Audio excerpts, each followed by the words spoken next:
Watch this story in full. Subscribe, comment and like my channel, Green Mythology, for mythology and history. Gateway 2, the captivating worlds of ancient myth. Now watch the story in full please. The sand swirled around the young man's ankles, a fine, golden dust that seemed to whisper of forgotten ages. Oedipus, his face grim but resolute, stood before the colossal figure that dominated the rocky outcrop.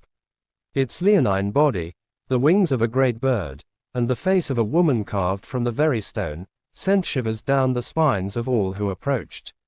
This was the Sphinx, the terror of Thebes, and her riddle had claimed countless lives.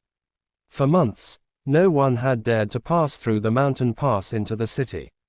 Travelers, merchants, even brave warriors, had attempted to answer her enigmatic question, only to fail. And failure, as the chilling legends attested, meant a gruesome end, death and being devoured.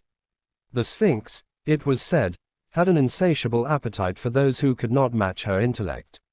Oedipus had heard the tales, the pleas from the besieged city, the despair that hung heavy in the air. He was a stranger to Thebes, a man driven by a destiny he didn't yet fully comprehend, but the suffering of its people stirred something within him. He had faced dangers before, but none quite like this. This was a battle of wits, a duel of minds, where the stakes were not just his own life, but the very survival of an entire community. He took a deep breath, the desert air hot and dry in his lungs. The Sphinx's eyes, carved with an uncanny realism, seemed to bore into his very soul. A low, guttural growl emanated from her, a sound that vibrated through the ground beneath his feet.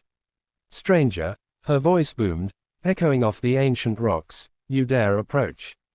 Do you truly believe your mind is sharper than those who came before? Know this, many have tried, and many have fed my hunger. Oedipus met her gaze, his own unwavering. I come seeking passage to Thebes, and if your riddle is the price, then I shall pay it. A cruel smile stretched across the Sphinx's stone lips. Very well, listen closely, for my question is simple, yet profound. What walks on 4 legs in the morning, 2 legs at noon, and 3 legs in the evening?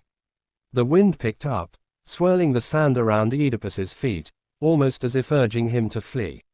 The silence that followed was heavy, broken only by the rhythmic thud of his own heart.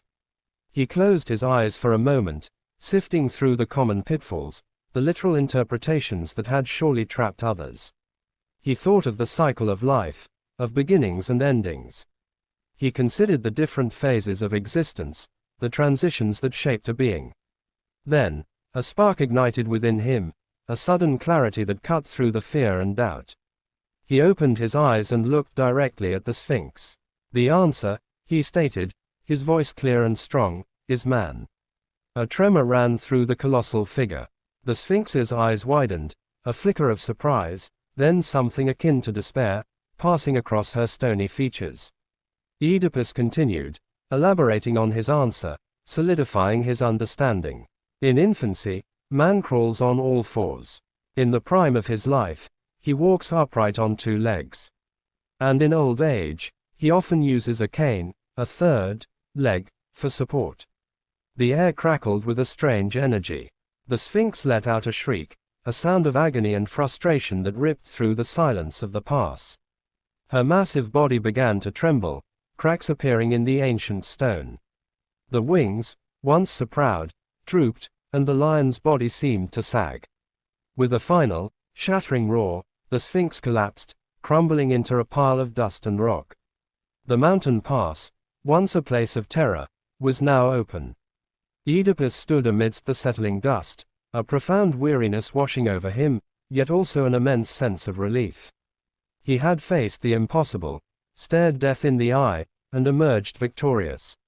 Thebes was saved, and a new chapter in his own extraordinary, and ultimately tragic, story had just begun. He didn't know the full weight of the destiny that awaited him, the horrors that would unfold within the very city he had just liberated. But for now, as the sun began to climb higher, casting long shadows across the broken remnants of the Sphinx, he was simply the man who had answered the riddle, the one who had defied the monstrous guardian and brought hope back to a desperate land.